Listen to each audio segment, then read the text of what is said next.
Good afternoon or good day. We will give folks a minute or two before they show up, and we'll start. So hang tight. And you're looking at the image of the third world student strike at San Francisco State. A little bit of history.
Okay. Greetings.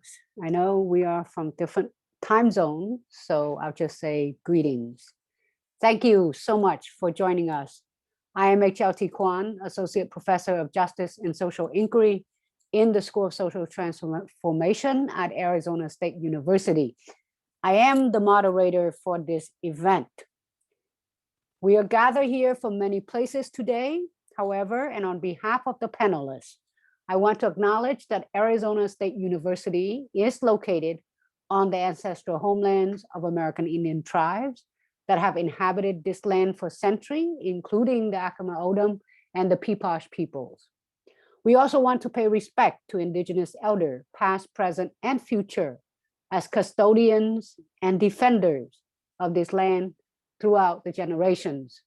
We acknowledge that ASU was founded upon the exclusions of many Indigenous people, including the very same on whose land this institution is located. This acknowledgement is a commitment to a larger process of working to dismantling the ongoing legacies of settler colonialism, among other things. At this point, I want to thank all the folks who made this event possible, especially Dr. Aggie Yellowhorse and Jean Collette. I also want to thank our sponsors and co-sponsors, ASU Asian Pacific American Student Coalition, the Asian Pacific American Studies, the Anti-Racism Committee at the School of Historical, Philosophical, and Religious Studies, Barrett, the Honors College, the Center for Asian Research, the Center for Study of Race and Democracy, the College of Health Solution, the School of Social Transformation, and the newly established the Sidney Poitier New American Film School. Thank you so very much. Please note that this academic panel is one of 3 events on anti-Asian racism organized for the Asian American Pacific Islander or AAPI Heritage Month, celebrated in April. Before I introduce the panel, I have been asked to say a few words about this particular urgent topic, so I will. As our distinguished panelists will tell us in a moment, there has been an explosion of anti-Asian racist incidents in the last year. According to Stop AAPI Hate National Reporting Center, this is the outfit that Dr. Jeung helped founded and Dr. Yellowhorse is a member of. There were nearly 3,800 hate incidents reported by the end of 2020. Now, while there has been some ink spilled, do we still spill ink? Do people still write with pen? Well, there have been more than a few columns on this topic, if you didn't get the ink spill metaphor and allegory. Anyway, there have been a few attention, almost a sense of urgency that's paid to this topic, especially after the killings in Atlanta.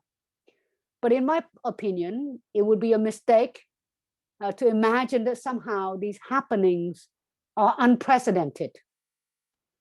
The organizers of this event presuppose that these incidents are part of a larger pattern of anti-Asian racism.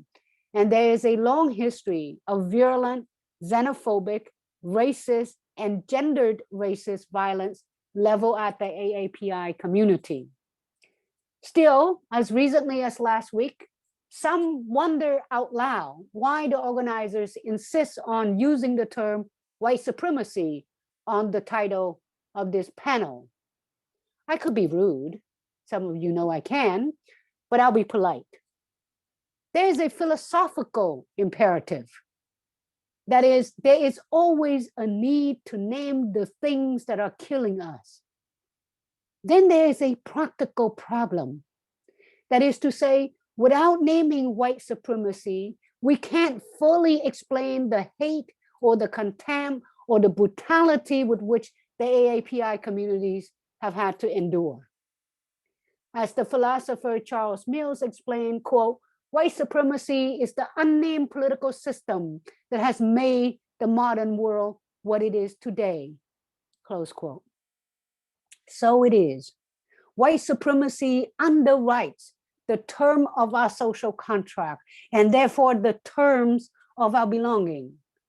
So part of the need to name the things that are killing us require us to make visible the differential distribution of wealth and opportunities, of benefits and burdens, of rights and duties, as well as violences. So one of the very first laws passed by the US Congress, for instance, was the Naturalization Act of 1790, which specified that only free white person could begin the process of naturalization leading to citizenship. And you say, well, you know, that's the 18th century. Well, actually, no, because this racial restriction clause was not suspended until 1952, leaving these white supremacist terms of belonging intact. Perhaps with the exception of Mexicans, the AAPI population has the distinction of being a group that was most systematically excluded from legal immigration. So unless and until we do confront white supremacy, and along with anti-Black violence and settler colonialism, we will not fully understand the terms of our belonging as residents and citizens of these United States. And now it is my distinct privilege to introduce this distinguished panel of scholars and researchers. There will be about 20 to 30 minutes at the end for audience reaction. Please use the Q&A function to post your questions and use the chat for your comments. So we're very, very pleased to have Dr. Russell Jeung with us today. Dr. Jeung is a professor and chair of Asian American Study at San Francisco State University. His research interests include the sociology of race, the sociology of religion, and social movements. He has authored 5 books and co-produced with Valerie Soe the documentary, The Oak Park Story, about a landmark housing lawsuit involving his fellow Cambodian and Latino tenants. In 2020, Dr. Jeung launched the Stop AAPI Hate National Reporting Center. This is a research community collaboration with the Chinese for Affirmative Action Group, the Asian Pacific Policy and Planning Council, the SFSU Asian American Studies, and San Francisco State Asian American Study, basically. It is the National Reporting Center is the leading aggregator of anti-Asian hate incidents, offer multilingual resources for impacted community members, and support community-based safety measure and restorative justice efforts. And everybody is citing them now, which is a good thing. It's a good thing. Professor Karen Leong, one of our own, is an associate professor of women and gender study and Asian Pacific American study in the School of Social Transformation at Arizona State University. Her scholarly interests include history, cultural studies, film studies, critical ethnic study, and women, gender, and sexuality studies. Her book, which you really should read if you haven't done so, The China Mystique, Pearl Buck, Mei-Ling Su Chang, Anna May Wong, and the Transformation of American Orientalism, was published by UC Press. And as with most of her research and teaching, it explores the intersection of gender, race, class, and nation by analyzing how these 3 very public women come to represent China to Americans during the 1930s and 1940s. Her current research project addressed Japanese American experiences in transnational Arizona, federal Japanese American, and American Indian relocation policies, and Asian American Pacific Islander women's sexual health. Sorry. Among other things, Dr. Leong will speak to the issues of student support and leadership at ASU. Professor Aggie Yellowhorse is an assistant professor of Asian Pacific American Study in SST at ASU. She is a sociologist and a demographer by training, and her research focuses on critical demography and racial health inequities in the United States. She is a research director of the Stop AAPI Hate National Reporting Center, and her current work focuses on the effects of racism and social movement on health for Asian Americans. Last but not least, Dr. Karen Cuo is an associate professor of Asian Pacific American Studies in SST at ASU. Her field of interest include literary and cinematic studies and social and cultural theories of race, gender, and sexuality. Her first book, East is West and West is East, Gender, Culture, and Interwar Encounters Between Asia and America, published by Temple University Press. This book examines the geopolitical imaginaries of US Orientalism in films and literature during the interwar period. Her two current projects include an edited anthology on Taiwanese Americans, Remembering the Beautiful Island, critically considering transnational Taiwanese America, and also a monograph on representations and discourses of reproduction and mental illness through Asian Americans women's narrative. I am so privileged to be the moderator for this panel, and I'm going to hand it over first to Dr. Jeung. Thank you, Professor Quan. Thank you, Arizona State University, for inviting me. I'm really glad to be here with Professor Cuo, with Professor Leong, who I went to grad school with at UC Berkeley and known her for decades now. And especially, I'm really honored to be with Dr. Aggie Yellowhorse. I just want to acknowledge her great work with Stop AAPI Hate as our research director. Without her analysis and her work on the data and her long hours contributing, I don't think we would have the global movement that we do now. So ASU should be really proud and thankful to have faculty like Dr. Yellowhorse, who is so committed to the community and has really contributed to this cause. I want to, we created Stop AAPI Hate last year because we knew that Asian Americans would face racism and both interpersonal violence and racist policies. And we were immediately flooded with hundreds of incidents that were just horrific. The anger and hate directed towards Asians is palpable. And so that's why, sadly, I wasn't surprised about the Atlanta shootings or the Indianapolis shootings. I wasn't surprised about seeing our elderly being pushed and shoved and actually dying, because the incidents on a daily basis across the nation are just traumatizing. And to give you a sense of what we're hearing across the nation, I'm going to share with you just a few reported by elderly. And you don't think of Asian American elderly as being super activists, but they are reporting, they are cognizant of racism when they're mistreated, and they want it to stop.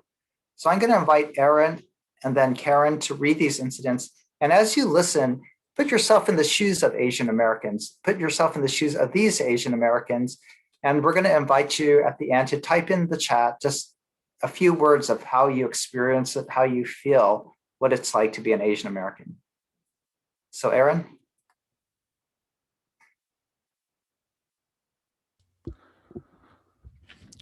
A customer began screaming at me for no reason while in line and correctly distanced at 6 feet. I am mostly Chinese, and my family has been in San Luis Obispo since the 1860s. I am fourth generation in San Luis Obispo, but guess I will never be an American. Waiting to cross the street, I felt something on my head, and it turned out to be spit all over my hair and back of my coat. I was repeatedly spit on by a big white guy. Okay, Karen? I was standing in an aisle at a hardware store when suddenly I was struck from behind Video surveillance verifying the incident in which a white male using his bent elbow striking my upper back. Subsequent verbal attack occurred with, "Shut up, you monkey. F you, Chinaman. Go back to China, bringing that virus over here."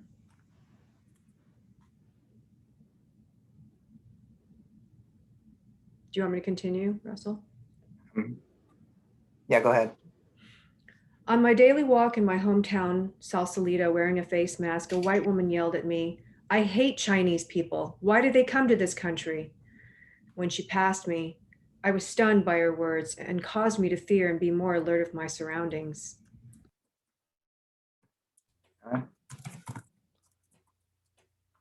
My wife and I were taking a walk, minding our own business, when two dogs tried to attack us. When the woman owner came to us, she said, "The reason the dogs are afraid of you is because you eat dogs." Then said, "You need to go back where you came from." We were shocked to hear this.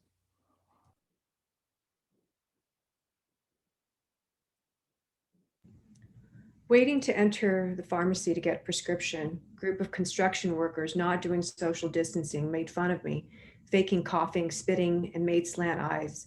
No one else called this person out.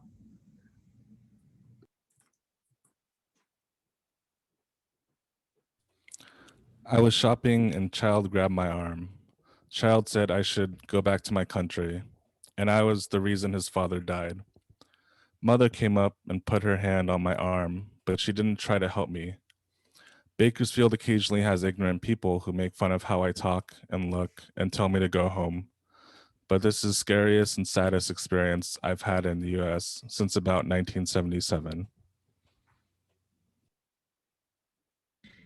As I was leaving the restaurant, white male stormed up to me and verbally harassed and terrorized me, screaming, "Return it to China, you effing Asian," and other hateful racial slurs, threatening me physically. A clear case of racial hatred towards me. I gave a verbal account to an officer who arrived later. I have not heard back from anyone. Thank you. So feel free to put in chat your feelings as you hear these incidents.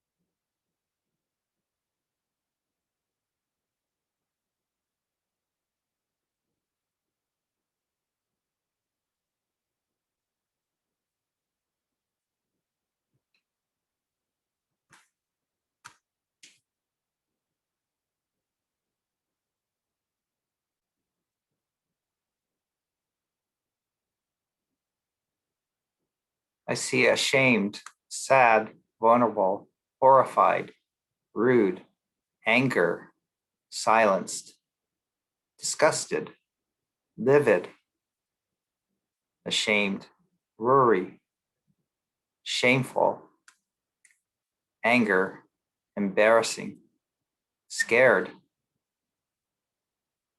scapegoated, heartbroken, extremely disappointed, particularly horrified.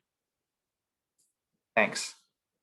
So I think you get a sense of where the Asian American community is at the moment, how fearful, how distressed, how angry, how sad we are about the state of our country. And I do want to take a moment of silence to acknowledge those who've been killed by anti-Asian violence recently. So if you'll join with me, I need to do this in order to remember that these are individuals with families, real persons, not just people we see on the news. So we remember Paco, the 75-year-old Chinese American robbed and killed in Oakland last month. We commemorate Juanito Falcon, the 74-year-old Filipino American who was punched in the face and died 2 days later in Phoenix.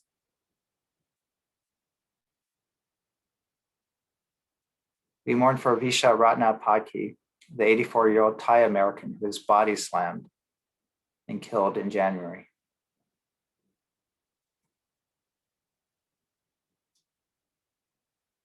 We recall Christian Ha, the 19-year-old Chinese American who was shot 7 times by police just last year in Pennsylvania.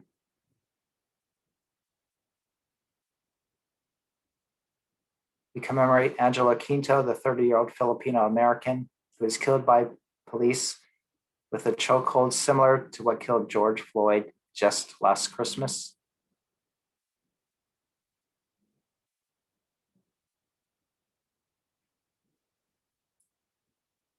And we mourn for those shot in Atlanta, those shot in Indianapolis, for Dante Wright, for Adam Toledo. We honor their memory.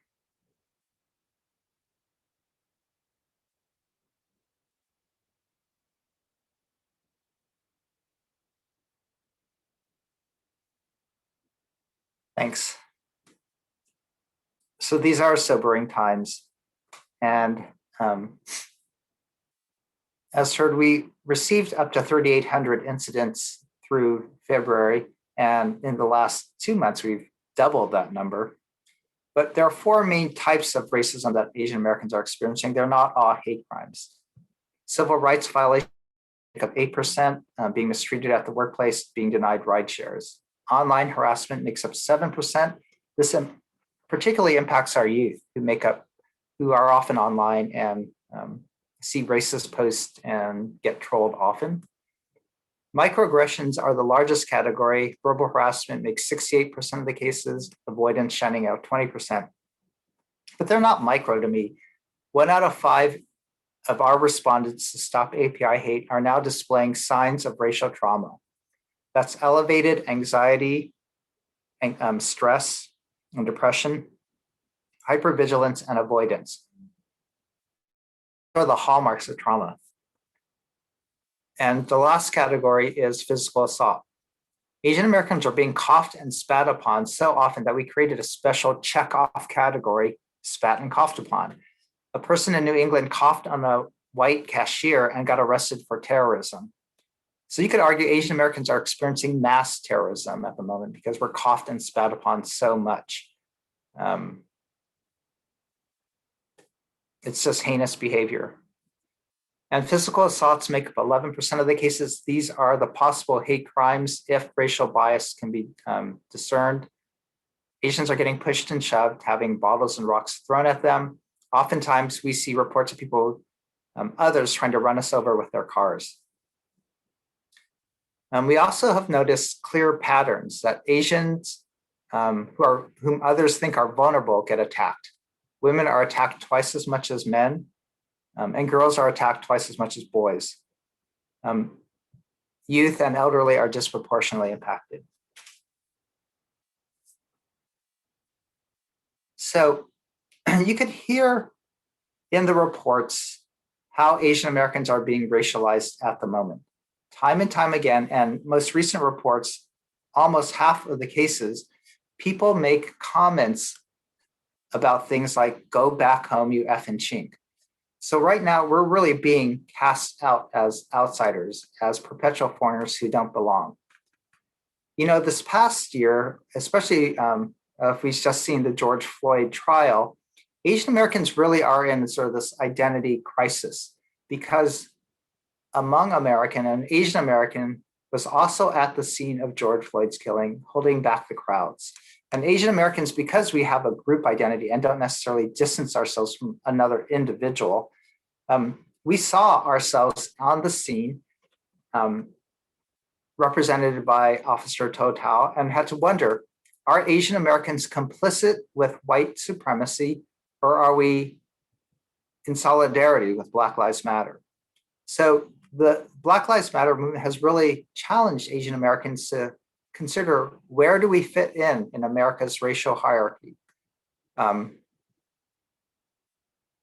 you know, what I think a lot of Asians want is whiteness. We don't necessarily want to be white, but we want the status that whites have, the privilege, the meritocracy, where you could be treated as an individual.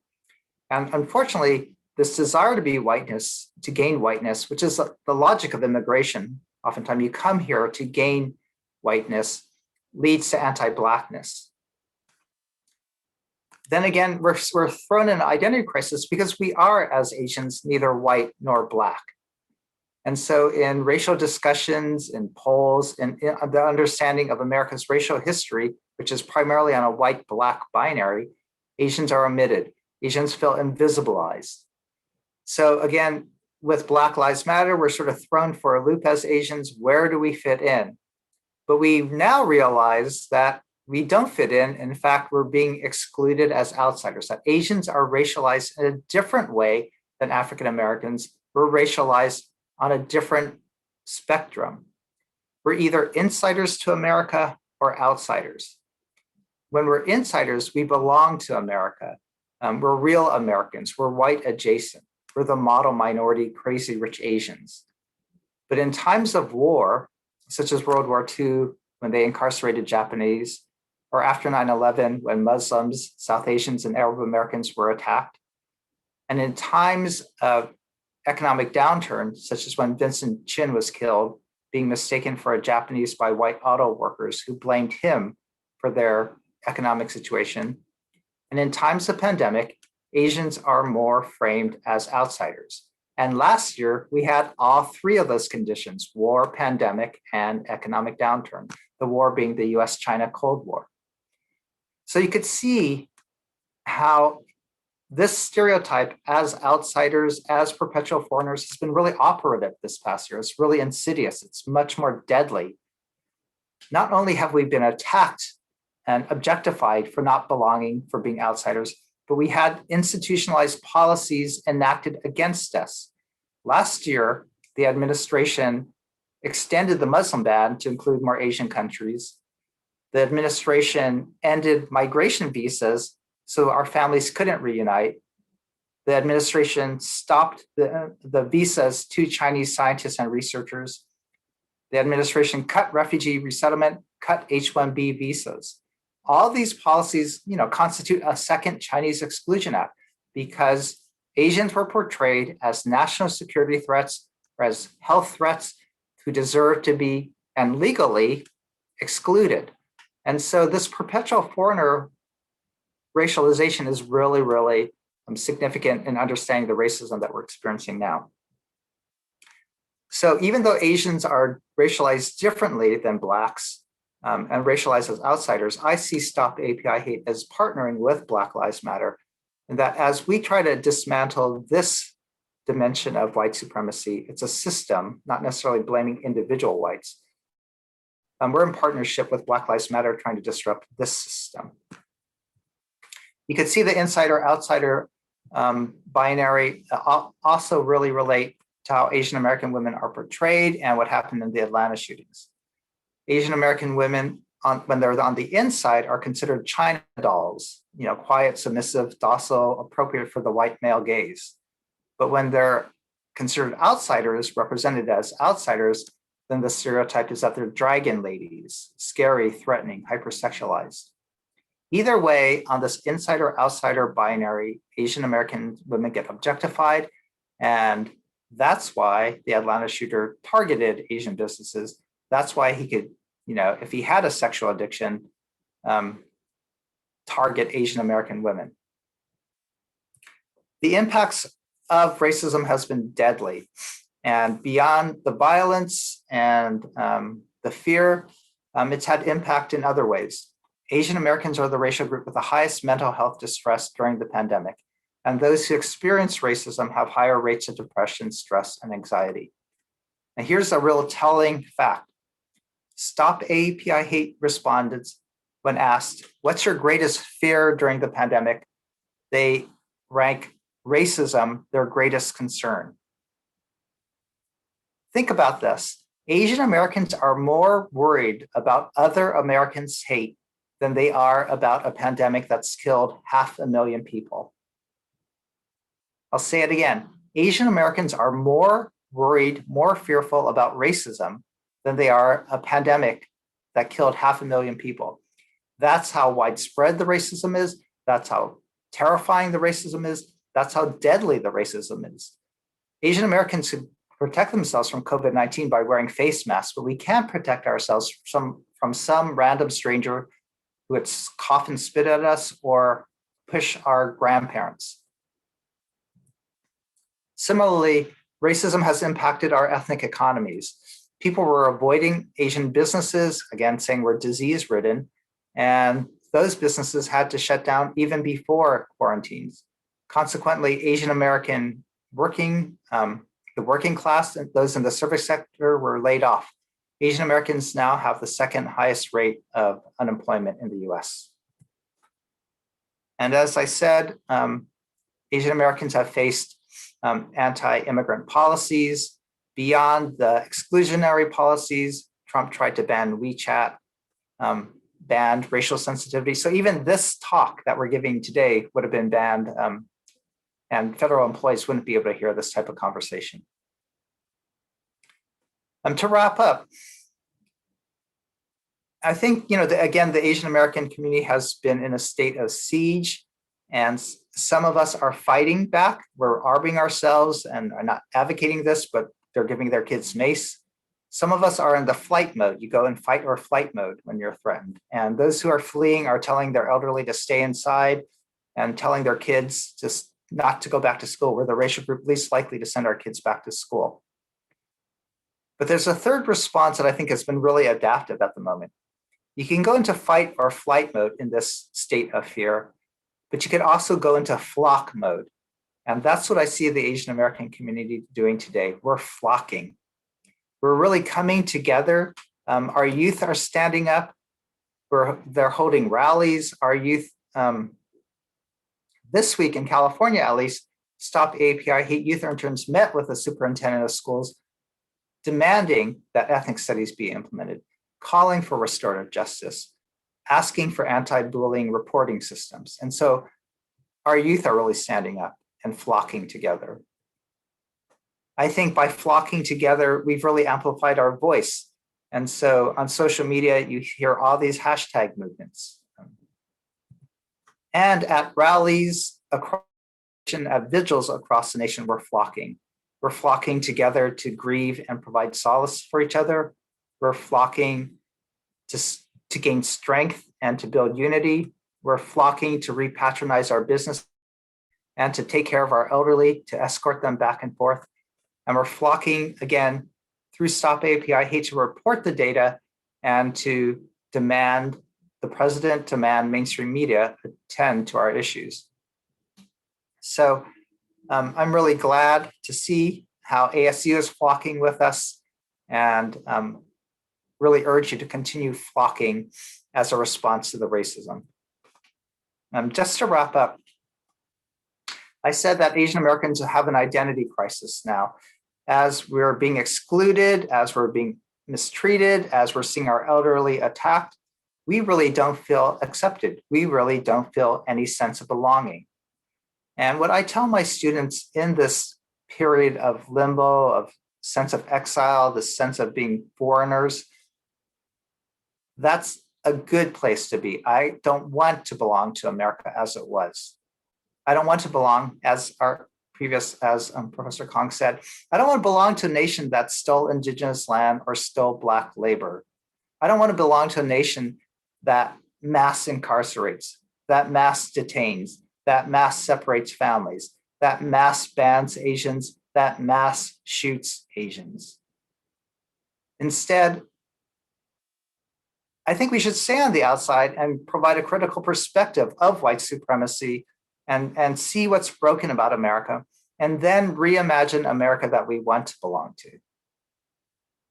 And I think this is our moment as Asian Americans. This is a moment for those of you at ASU, as we come out of the pandemic, to reimagine a place that we all want to belong to, a place without any white or Black divide, without an insider nor an outsider, a place where we actually honor our elderly and everybody is safe on the streets.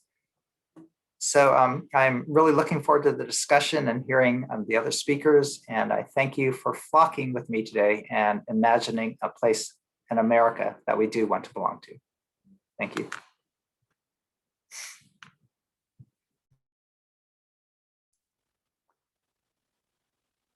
Dr. Leong?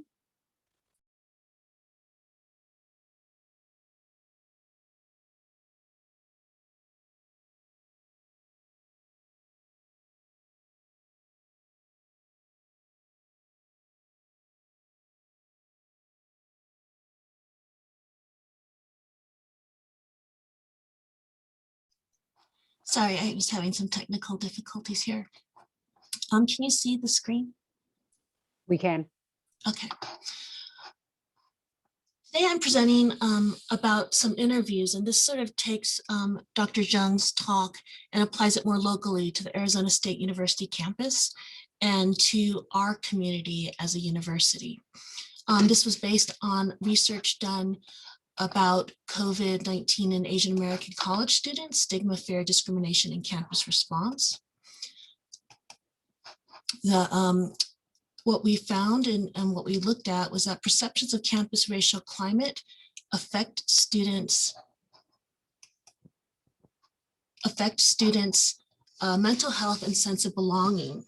And campus racial climate is informed by various events and insensitive reactions and the way that students and faculty and staff on campus feel tensions or feel that they're making others uncomfortable. And it's also important to note that how academic leadership responds to these tensions, how they respond to these perceptions, is also part of affecting students' experiences of a racial climate on campus. Even though supportive peer relationships are more indicative, academic leadership does matter.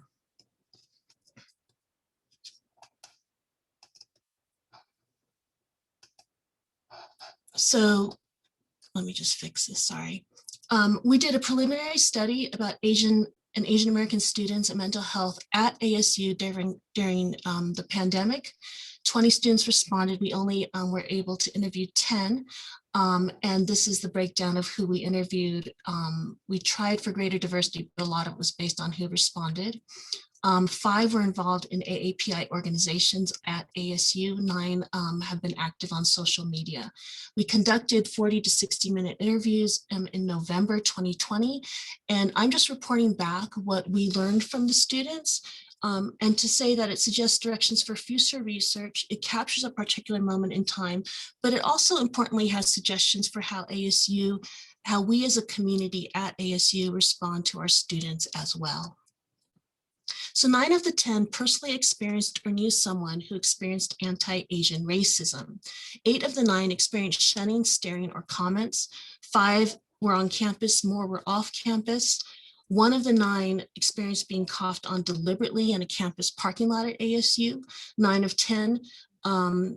the 9 who experienced anti-Asian racism, I think this is really important, really disbelieved it. They kept second guessing their experience. They kept second guessing their experience, and they were trying to sort of guess it away and say it didn't happen to them. The one person who did not experience or witness any anti-Asian racism reported that they did not go on social media because it's not worth fighting about. Another person who did report an incident off campus where their family was stared at and talked about at the Grand Canyon said it would not be a good idea to make a decision about whether this was related to the racialization of COVID. In general, research has shown, I think Russell's work showed this, that there have been higher levels of depression and anxiety among all college students during the pandemic. A study specifically about Chinese American college students reported that they responded to media reports linking the disease threat to Chinese with greater anxiety symptoms. And we see this in the students, the ASU students' responses as well. One said, one of my other friends, also Asian American, was in her computer science lecture. She coughed into her elbow. She was wearing a mask. 2 boys sitting in front of her looked behind, coughed back toward her, and turned right around to go sit somewhere else. Another one said, a week after ASU reported a case, the teacher in the supply chain management class said, how is COVID going to affect supply chains? And one of the students said, well, not to be racist or anything, but I live in an apartment complex with a lot of international students. So I just kind of keep to myself and, like wash my hands and stuff. And the student who was being interviewed said, why was this comment necessary? There were international students here in class. And that student was really concerned about how the international students felt stigmatized. And finally, another student said, one time I was walking in my car in the ASU parking structure, and there was a guy who was walking the opposite direction. He physically turned around, coughed in my direction, then turned around and went back to where he was going. Off campus, a student was at Scottsdale Plaza with their family. I overheard them. I looked back and saw them pointing at us, and they're like, oh, look, it's the Chinese. Another student was sitting at a red light in Tempe. There's an Asian family walking by, and a white family was walking by them the opposite direction in a crosswalk. And the wife turned and said, oh, like about your country, like you're the reason as to why the entire country is like effed up. Finally, one of the students, a nursing student, was doing clinical hours with the patient. The patient knew that they were Chinese, and when that person, the student sneezed, he was like, oh God, please leave the room. What if you're sick or not? So evidence does show, again, that support from one's own religious or ethnic communities can facilitate mental health among Asian Americans. I think that speaks to the flocking that Dr. Jeung was talking about. But the cancellation of in-person or on-campus or social activities may have, quote, reduced access to social support resources that typically buffer the negative effects of perceived discrimination. An ASU faculty member reported in their class, in our virtual classroom discussion, many of my students who are Asians and Asian Americans shared their personal experience of being targeted for harassment and discrimination, where non-Asian individuals would point and laugh at me as I'm making my way to class. Their parents warned them not to wear masks in public so they would not become targeted. Again, something that actually exposes them to greater risk. My other students also expressed witnessing people making jokes about people of Asian descent having a virus, and this is all at ASU. And the students then talked about how they changed their behaviors as a result of this. To be honest, here I'm a little more scared to go outside. Another one said, I kind of made a choice saying whether it's me protecting myself or my health, but because I'm Asian, I don't want to be part of any kind of in-person classroom setting. So this person decided to move all their classes online because of fear of harassment. After the transition to online classes, I moved back home with my family. Because of those fears of getting attacked, we actually stayed inside more. We didn't want to go outside regularly, just in case there were these people that might treat us in different ways. And this evokes Quan's work about how after 9/11, Muslim women in Minneapolis felt more restriction. They didn't feel free to move about because of the stigma attached to them. What we also saw was that, again, the flocking. Sources of social support were mostly family and close friends. Many of them were using social media to connect. Another really important area of support was Asian American-based social media. Nextshark, Jackfruit, Child Collective, Nodutol, and BSA, which was an online campus organization, had online social media. Importantly, the Asian Pacific American Student Coalition created their own support circles, which I think is really important, I'll get back to later, or Asian American Pacific Islander clubs on campus. A couple of them mentioned that they stopped watching so much news, some began listening to music, and another went to a therapist. So those were some of the responses about how they responded to all this increased harassment and fear. In terms of what ASU did well, one international student said that the International Student Office was doing a really good job of keeping them informed, and they responded regularly.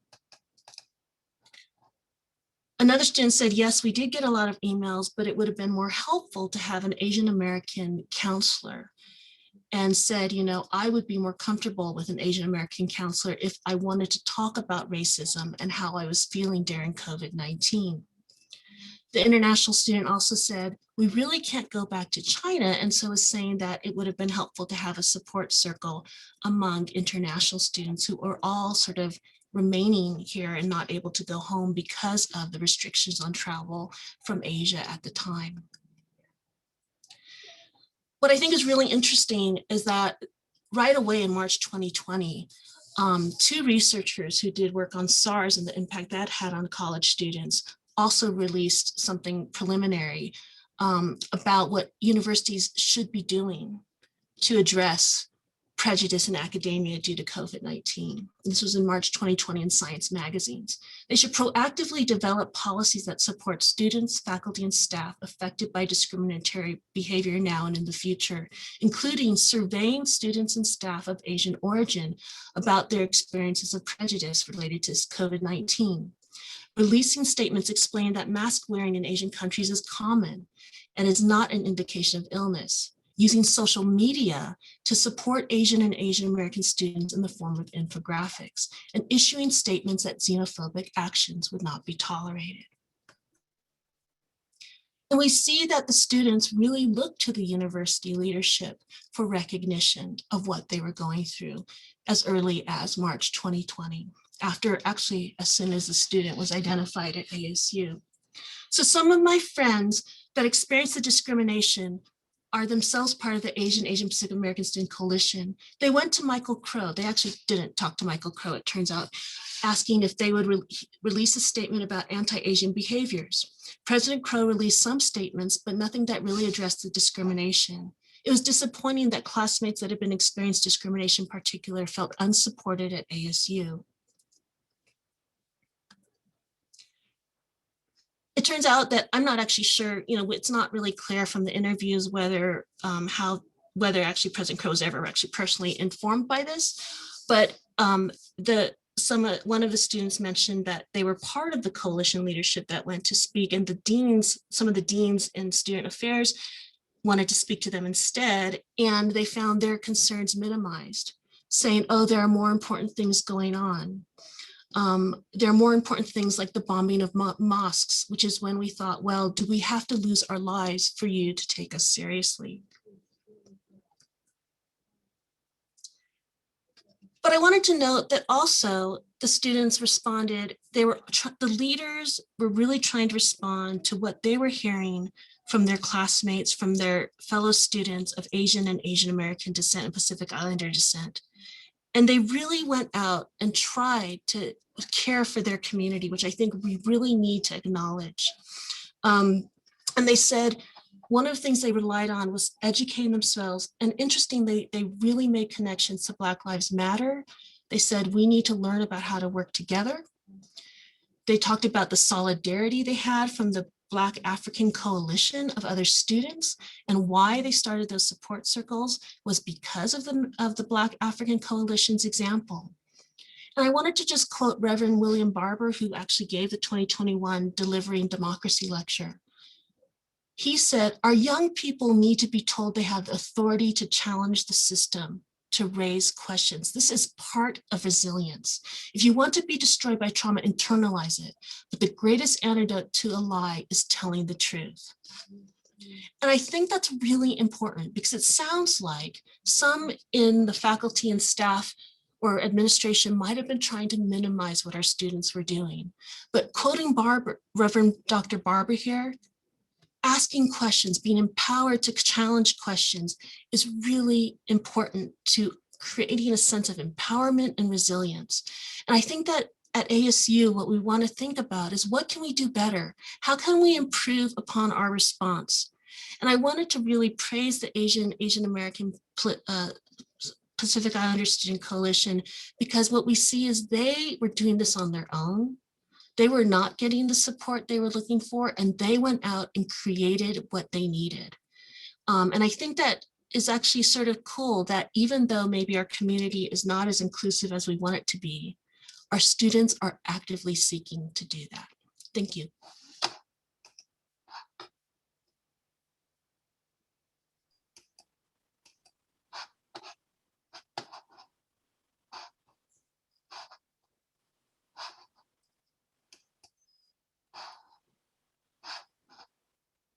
Greetings, everyone.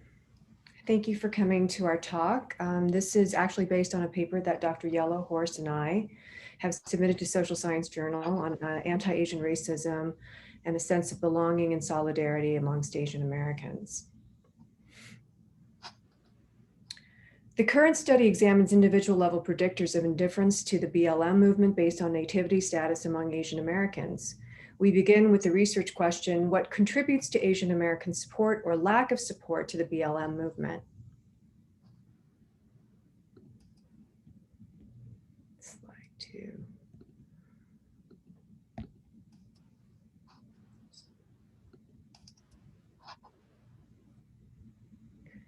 Sorry, I'm having some technical difficulties right now. Okay, I'm fine now.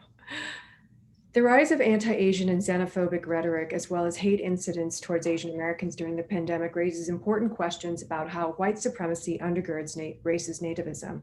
The COVID-19 pandemic has both visibilized the mechanisms and pervasiveness of white supremacy while raising critical questions about how immigrants engage in the dialogue on white supremacy and systemic racisms.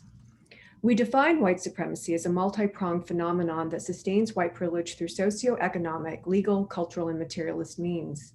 White supremacy maintains and accrues racial capital for white people through legal rights, such as naturalization, citizenship, immigration, and economic gains, loans, housing, education, promotion, which becomes culturally normalized as natural. In this way, white supremacy is omnipresent and importantly can be deployed in a number of ways, including by non-white people, both consciously and inadvertently. An understanding of the ways white supremacy is both deeply embedded in US culture and institutions and yet fluid as a system that can also be supported and maintained by non-white people is particularly salient in this paper's definition of indifference of Asian Americans towards BLM. In this sense, while we examine affective measures of immigrants towards racial justice movements, we may consider, perhaps in a further study, the conditions and connections between affect and materialism. With the rapid demographic changes post-1965, and with about 2 out of 3 Asian Americans being foreign-born, Asian Americans are uniquely situated to advance this inquiry and dialogue. The model minority myth of Asian Americans portrays Asian Americans as passive and inactive in political participation. But Asian Americans have a rich history of activism and collective action, both within our own communities and with other marginalized communities. During the civil rights, organizers such as Grace Lee Boggs and Yuri Kochiyama, who are Black Panthers, worked to build Black Asian solidarity as well. Since the 1960s, demographic and economic changes brought new opportunities and changes for interracial solidarity and cooperation. The LA uprising of 1992 revealed how Asian Americans' racial positioning, activism, and collective action were erased because the narratives do not serve white supremacist logics of racial conflict between minorities. Hence, Asian Americans' participation in the BLM movement is another opportunity for a critical inquiry on immigration, white supremacy, and systemic racism. The BLM movement differentiates itself from prior movements because it is intersectional in rejection of patriarchal and heteronormative ideologies and underscores interlocked forms of oppressions. So, as you can see from this graph, according to nationally representative surveys, Asian Americans are more likely to support BLM movement and less likely to oppose movements compared to non-Hispanic, Latinx white individuals in 2016 and 2020. What is often missing from the dialogue about Asian Americans' participation in the BLM movement is the large proportion of those who report indifference to the BLM movement. Indifference is assumed as value neutral based on the fantasy of political neutrality. This poses critical challenges for Asian Americans' efforts towards building interracial coalitions. And we offer that such indifference is a specific kind of active dissociation that reproduces anti-Black violence and complicity with white supremacy, regardless of intentions. Simply put, it is not merely enough for Asian Americans to not be racist, but one must be anti-racist in the system of racial capitalism. The social identity model of collective action presupposes that social identity is central to collective action, mobilizing individuals for social change. Complex racial positioning of Asian Americans is critical and becomes increasingly more heterogeneous, and characteristics of lived experiences and identities of Asian Americans that contribute to their complex racial positioning, such as one that embraces both privilege and marginalization. This theory, however, does not explain how individuals' complex combinations of privileges and disadvantages motivate their intention for collective action for mass movement for racial equality, nor does it incorporate navigation of intersectionalities, such as race, ethnicity, indigeneity, immigration, citizenship status, gender, sexuality, class, disability, among others. In the racial triangulation theory, for example, white supremacy simultaneously uses racial valorization to exploit Asian Americans to discount the role of systemic racism. Another theory suggests that Asians as non-whites are commodities within racial capitalism, one that benefits white people and white institutions. used as a signifier of diversity, Asian American identities are racialized persons in the US culture that only have value because their identities serve white supremacist logics. In this way, we can see how Asian Americans can be both used by others and institutions and self-deploy their own racialized commodification between whites and other marginalized groups. The common explanation for Asian Americans' political indifference relies on the inadequate assumption of immigrant innocence within the assimilationist framework. It is problematic and paternalistic to assume that Asian immigrants do not have racial consciousness until their arrival, as it overlooks transnational and historical racial formations and anti-Black racism in Asia. Are Asian Americans' political indifference another form of performance of whiteness, deriving from internalizing racism as an adaptive strategy to survive in white supremacy? Another critical yet overlooked dimension to consider is the role of Asian Americans' sense of belonging. Belonging is often intertwined with and used synonymously with identity and citizenship, yet belonging is a multi-dimensional concept that is distinct from identity and citizenship. Analogous to the ways Asian Americans' colorblind ideologies stem out of internalized racism, lacking a sense of belonging may be the internalized form of racist nativism, where Asian Americans may feel alienated from the decision-making process in the United States as they are systematically marginalized by white supremacy.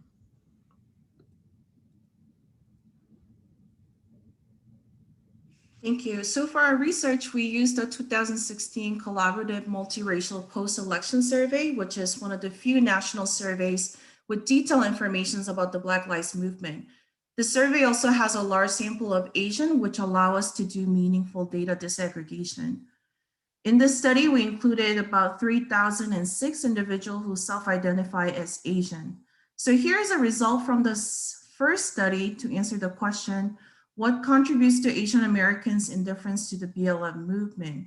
The graph here shows the percentage of each factors contributing to the likelihood of reporting indifference to the BLM movement among Asian Americans. So as you can see that we found that both sense of belonging and explicit acknowledgement of anti-Black racism were both significantly associated with how Asian Americans report indifference to the BLM movement. So from the first study, we found that once we control for the sense of belonging and knowledge about anti-Black racism, there were really no difference in terms of indifference to the BLM movement between foreign-born Asian Americans and US-born Asian Americans. And for both groups, knowledge about anti-Black racism was a significant factor.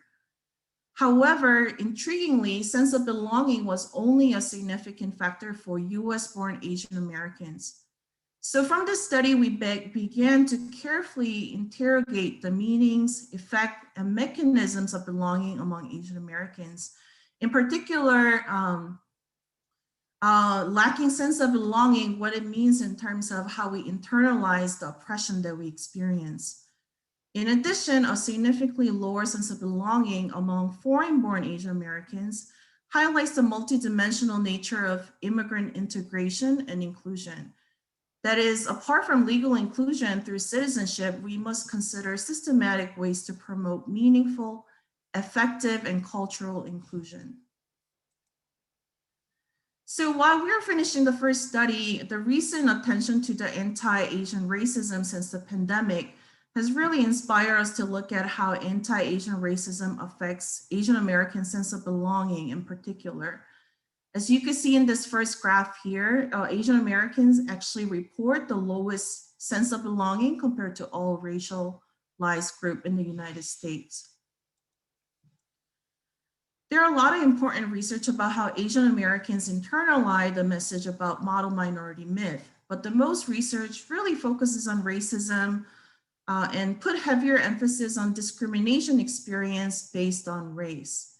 However, we argue that we need to emphasize the multidimensional nature of discrimination experience for Asian Americans, like Dr. Jeung talked about. And we looked at how Asian American experiences of discrimination may be based on race, but also due to xenophobic and nativist idea about Asian Americans as perpetual foreigners.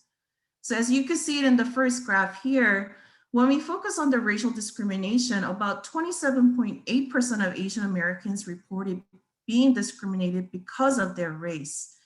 The second graph here shows that the responses to the question whether they have experienced discrimination due to their perceived immigration status or having an accent. This was not about whether the respondents were immigrants or not, or whether they actually had an accent or not, but this was about how people perceived them as foreigner that led to discrimination. So in our study, about 59.4% of Asian immigrants reported being discriminated based on perceived immigration status and having an accent. For US born Asian Americans, nearly over 40% of them reported that they experienced discrimination based on perceived immigration status and having an accent. So you can see that more than 1 in 3 Asian Americans reported that they have experienced discrimination for quote unquote looking like a foreigner. And this was a result from 2016, which is a very different context than the past year or so. So in the multivariate models controlling for individual differences, we find that Asian American sense of belonging is really impacted by their discrimination experiences based on the perception of foreigner status.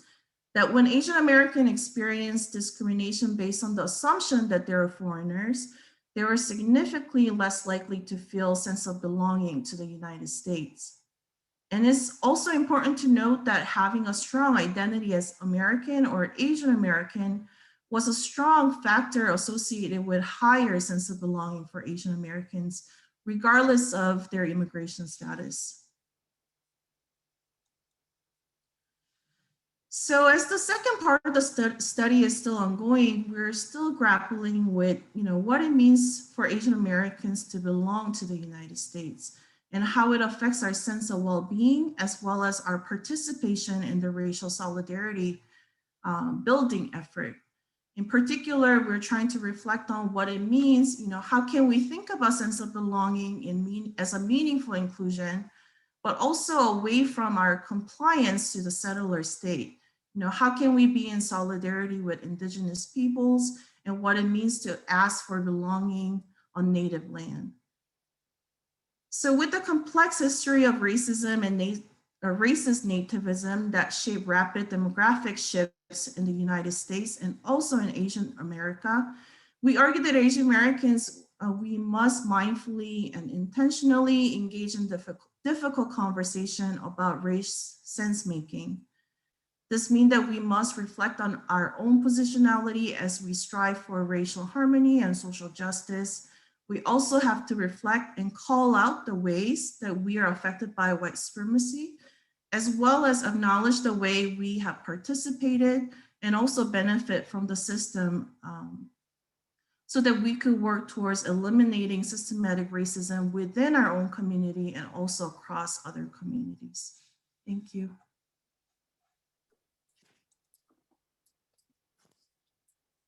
Thank you so much. I want to thank the panel for incredible research and obviously your community work as well. At this point, we would like to open up for comments and questions. Again, please post your comment in chat and your questions in Q&A. I already have a multi-part questions for Dr. Jeung. I will read them. And if the panelists, if it's possible for the panelists, please turn on your camera so that way we don't feel so disconnected from each other. I know we're in virtual space, but we can flock together visually anyway. This is from Professor Lee. Dr. Jeung, thanks for an insightful presentation. Professor Lee has 3 questions. I'm going to read them all. To what extent do you think the incidents are reported almost twice more by youth and by elderly is due to Asian elders are less likely to report such as incidents than youth? For example, one of my own PhD students experienced 3 hate incidents in different part of Arizona and reported all to Stop AAPI hate site. That's the first question. The second question, what do you think are the primary reason of the surge of mainstream media coverage of anti-Asian hate incidents in recent months prior to the Atlanta killing, surge of such incident in is it surge of such incident in recent months, changing political leadership, or other reasons? That's the second question. Third question, what do you think states like Arizona can learn from California's success in funding and government's action against anti-racism? So, and again, please post your questions in Q&A, and again, thank you so much. Dr. Jeung, go ahead. Thanks, Professor Lee. Great questions and hard questions. I think, yeah, it's clear youth are more likely to report than elderly because youth have more digital access. And the fact that we actually do have so many Asian American seniors who are going online indicates that seniors are the violence against seniors is underreported. And so we just assume, since we have such a high rate of Asian Americans reporting, they must be even more seniors who are not reporting. And that's why we're really concerned about our elders at this moment. Significantly too, elders are reporting more physical assault than the rest of the age groups. So it's really harrowing and a dangerous time. And I know in San Francisco, we've been talking to elders and they're just really afraid to go out. In terms of why is there more media attention even before Atlanta, but this year? I think there are three factors. This is a great social movement question of why we're getting more attention. First of all, I think the violence against Asian Americans, especially in low-income urban areas, was always present. And so there are two trends: the racism for last year, and then the street crime that we see on the news. And now people conflate them and highlighting hate crimes. I think one of the reasons why media is covering it is because we got video, right? It is really graphically violent, and so that's what plays on news. And so actually capturing it on film is significant. I think we have the backdrop of the racism from last year that provides some kind of context to it. All the data and the numbers helps push it. And thirdly, so we have the footage, we have the numbers, and then we had for a long time Asian Americans on social media amplifying the message. And so that the number of viral tweets really made mainstream media alert to what's happening. So I think it's the fact that Asian Americans were calling attention to themselves on their own social media, alerted mainstream media to what's happening. So I think there's a lot of factors why we got so much media attention. Plus it was Lunar New Year, so it gave a good ethnic backdrop too. So and then they got the race factor too, right? A lot of the perpetrators were seen to be African American, so they could play up that issue as well. So I think it was sort of the perfect storm. And in terms of finally, what can Arizona do? Ooh, that's the tough question, right? How do you, beyond the demographic shifts that we need, and I think it is that Arizona is already turning, right, because of demographic shifts. We've, in California, just like we have a few Asian Americans in the newsroom, in mainstream media, and they're the journalists who are paying attention to Asian American issues. Almost every reporter I've talked to has been an Asian American journalist. And in the same way in California, we have a few Asian American elected officials, and they've used their power and their position to actually call for ethnic studies, to push for restorative justice, to push for expanded civil rights. So we have a decent API legislative caucus now. I think what you need to do, again, is just to elect at least a few Asian American leaders to help start introducing the ideas, and then, again, building coalitions. Thank you, Dr. Jeung. This is from Dr. Judy Wu. Thanks to all of you for your important work. What do you think of the critique of the framing of hate, given the legal bar of recognizing hate crime and the focus of individual motivation versus structural forms of violence and racism? This is to the entire panel, so anyone can respond. Dr. Leong, you're muted. Oh, I wasn't necessarily going to answer Professor Wu's question, but I was just saying what a great question that is, because the way that hate crime bills are framed are really focused on individual intent. And it allows us to think that there's only certain perpetrators who participate in racism, when in fact, almost everyone, including myself, participate in racism on a daily basis because I am in a system, in a society that is structurally racist. So I think I do think there are questions about that. And so that's what I'll just say. Anyone else? Hey, we have a few questions, so I have to move on. Sorry. This is from John Flores. For all panelists, could a meaningful shift away from white supremacy in the US be achieved with electing more non-white people into Congress and even the presidency? I would like to answer this one. I would just say that we have had 2 Asian American officials in Arizona, and during SB 1070, they were some of the most, they were purporting to cut off utilities to undocumented immigrants of Latinx descent. And they were really much in favor of increased hateful racist rhetoric, another one.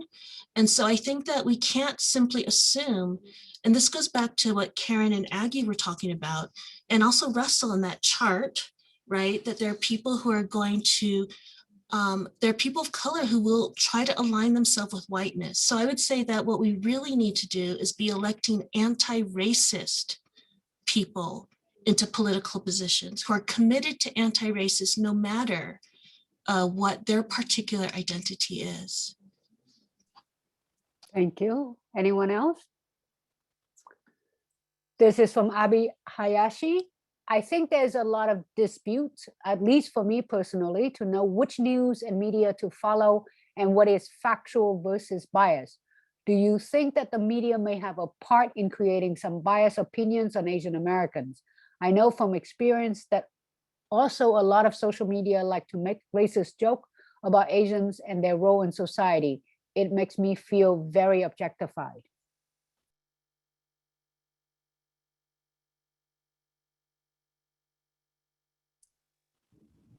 I can answer that question, sort of. I mean, I think that's a good question. I think that we've all been sort of inundated with like what news is fake and what's not, and that has, you know, created a lot of chaos for us, particularly from the last administration.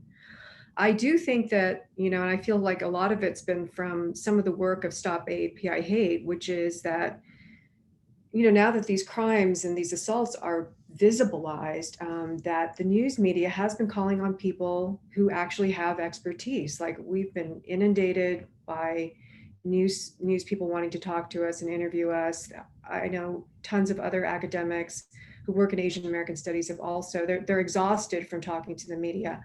And, you know, on the one hand, it's like, yeah, you know, who else is going to do the work? But of course, Asian Americans are doing the work. But on the other hand, the fact that they are actually reaching out and trying to create stories and trying to ascertain news sources, I think has actually been a really positive thing. And, you know, like I've been telling people in a lot of these presentations that, you know, to educate ourselves, and this is probably one of the best times to educate ourselves. There's been so many great articles and news sources about what's been happening this last year. Dr. Jeung?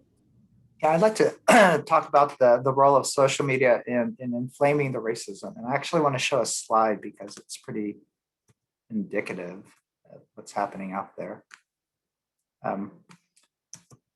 Oops. So the term Chinese virus and the president's insistence on using that term did 2 things. It racialized the virus so that the virus was Chinese, not biological, and it stigmatized the people so that Chinese were the disease carriers. That hate speech went viral. We could document it, and that correlated to hate violence.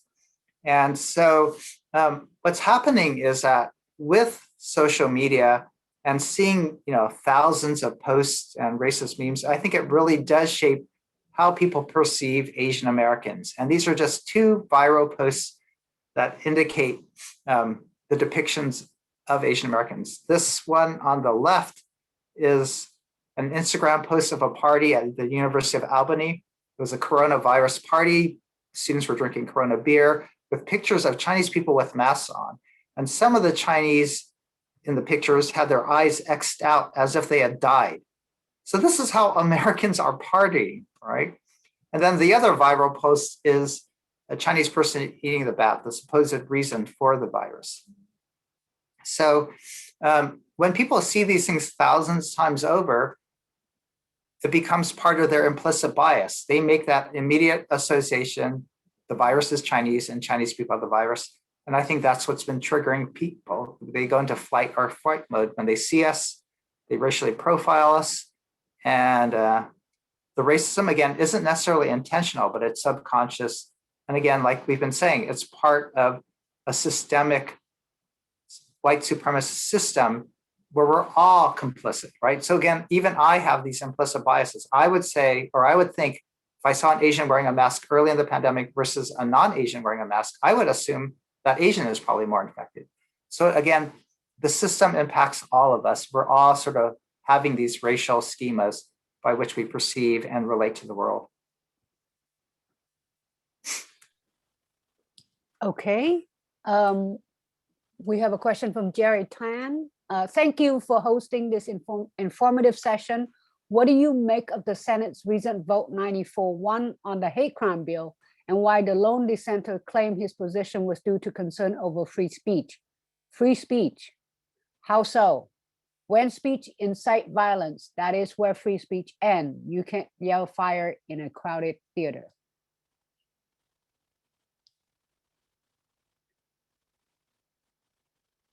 Reaction to the Senate bill? Well, the one dissenter, I would say, has been very vocal in supporting the former president.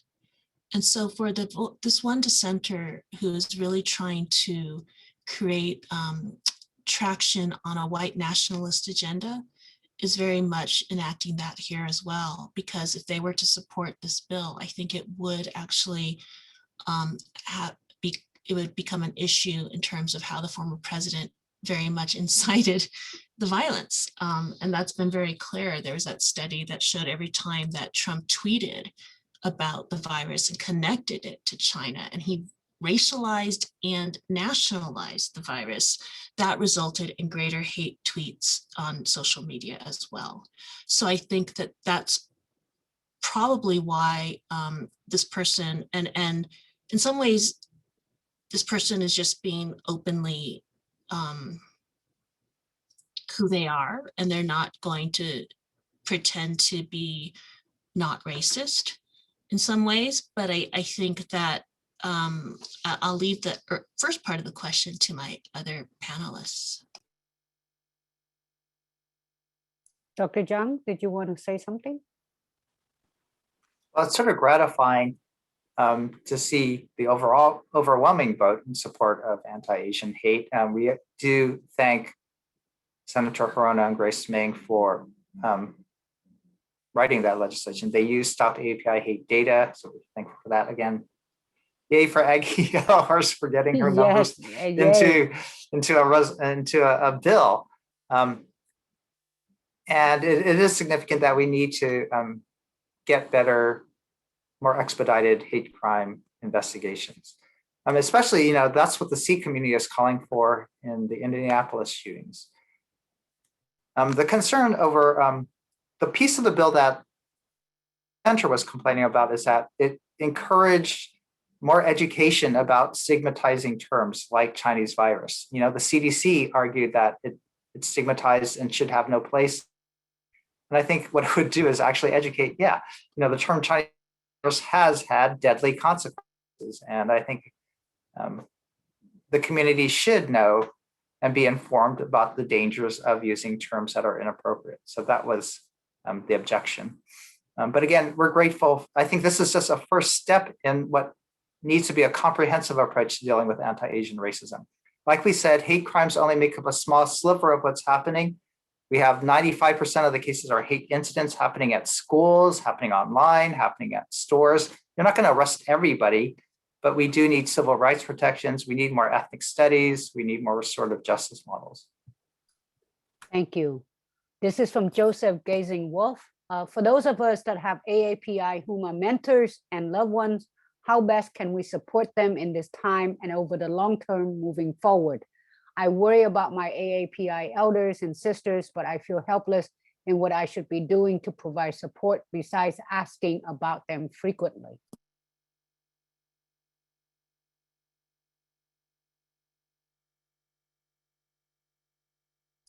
please feel free to speak, but not all at once.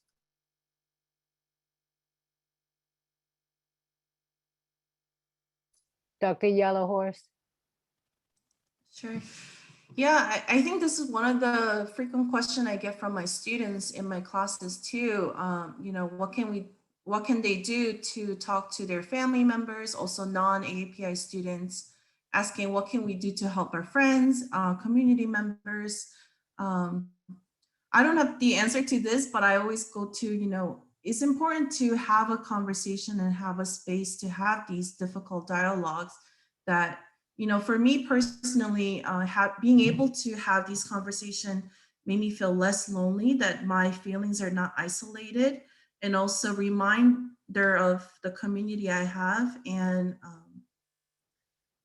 I think it's hard to have conversations about race and racism within family and with loved ones, because we don't want to be accused of anti-Black. We also don't want to be anti-Asian. So a lot of us are hesitant to have the difficult conversation, but in my opinion, I think having a conversation is a first step that we could be there for each other and hold space. But I would love to also hear other people's suggestion of what we could do to support elders and community members. Dr. Cuo. I was thinking about what's been happening in Oakland, and Russell, you might know a little bit more about this, where people in the community are escorting elders, and I mean, it's much more dense in Oakland. I know, like, my mother lives in a suburb, so how do you go about, you know, having people ready for her to escort her to places? But I was also loving your sort of terminology, Russell, of flocking, which is that this is a time for us to ask. And I can see, Joseph, you feeling like you don't want to burden people by making them feel, because sometimes when we ask, are you okay? Are you okay? It makes them feel more vulnerable, right? But I think that the realistic thing is that, are we really okay? Are the people in our lives really okay? And so, I mean, I was thinking about ways in which, you know, that we really do need to mobilize. I mean, this is a very, very dangerous time. And of course, it's always been sort of dangerous in certain sectors of the population and certain areas. But right now, it's contagious, right? This racism is contagious. We're seeing it on social media. We're seeing even sort of, I think, the media representations of racist hate against Asians kind of begets more racist hate, right? It's one of those things where that sort of continues to happen. So I think that that is something that, of course, you know, I don't know what else to say except for like to try to figure out ways in which the communities can try to give more support to each other. And I think that what you're doing is, you know, really compassionate and admirable. Dr. Jeung, briefly. Oh, briefly? I was going to give a long answer. Briefly, intervene if you see something happening, if you see something online, be an upstander and make sure the targeted person is safe. Report, because if we don't have reports, now witnesses can report to Stop API Hate. That way we document what's happening and provide a collective voice. And here's my, you want a short answer? Okay, then donate. Donate to good causes, put your money where your mouth is, and then elect good officials like others have been saying. Thank you. I'm going to go to some of the people who have not asked questions. So the next one is Brittany Doss. Thank you all for this eye-opening information. What can non-AAPI people do to stop the spread of hate toward this community? I think, Dr. Jeung, you just answered that question. So then I will go to Dr. LaDawn Hugland's comment. The history of Asian American support for Black community is so important. Thank you for bringing that out. Even journalists at major news outlets seem to still make the assumption that anti-Asian hate can't be a function of white supremacy if Black people are the ones carrying it out. How is the community engaging explicitly with white supremacist narratives to dispel these myths and build solidarity? And I would say that I think at least the ASU students that we talked to and evidence of the student coalition officers, they've reached out.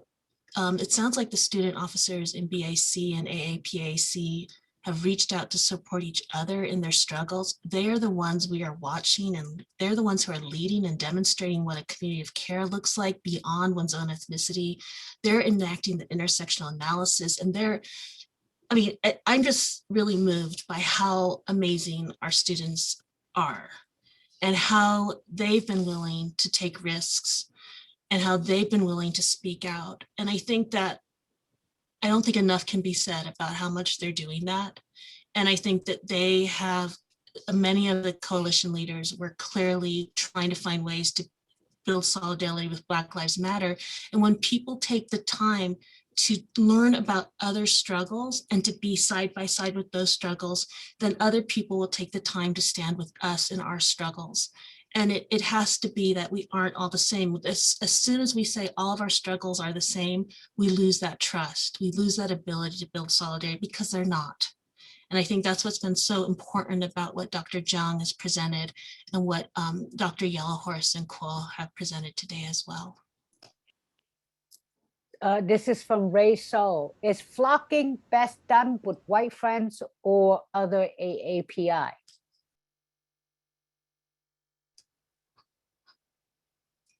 I think we flock with whoever wants to flock with us.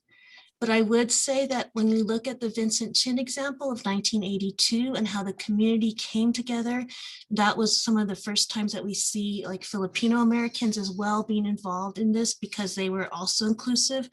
I think that's so important for people to begin to see how they have something in common. So right now with the demographics of Asian America, 2/3 are not born in the United States. Many do not recognize themselves as part of Asian America yet because they still even hold like that crazy Texas GOP person who is like being anti-Chinese and she herself was Korean. That was really disgusting and I disavow that. But it shows those ethnic differences that still happen and people still carry. And when they come to the United States, it's like, how do we politically and strategically organize together to support each other? And so I think it's really important that Asian American Pacific Islanders, especially now at this demographic moment in Asian America, are being reminded that the civil rights work of so many people for decades earlier has served them. Even if they don't recognize it, they need to recognize it and give credit where credit is due. And then we need to just flock with all who will flock for justice. Well, thank you for that. One last question. In thinking about racial solidarity, what are your thoughts on the term BIPOC and its implication for Asian and Asian Americans?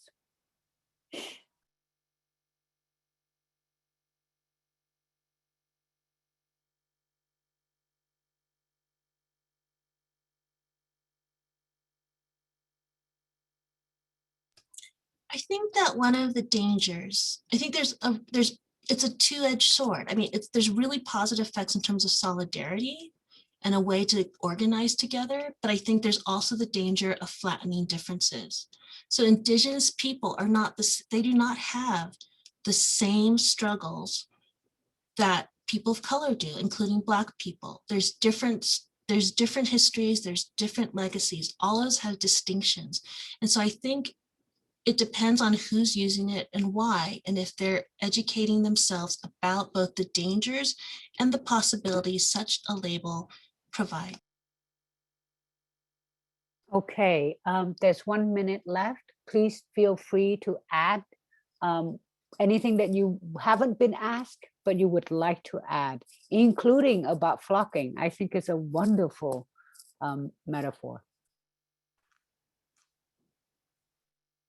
I just want to say thank you to ASU and for this great presentations from the other panelists.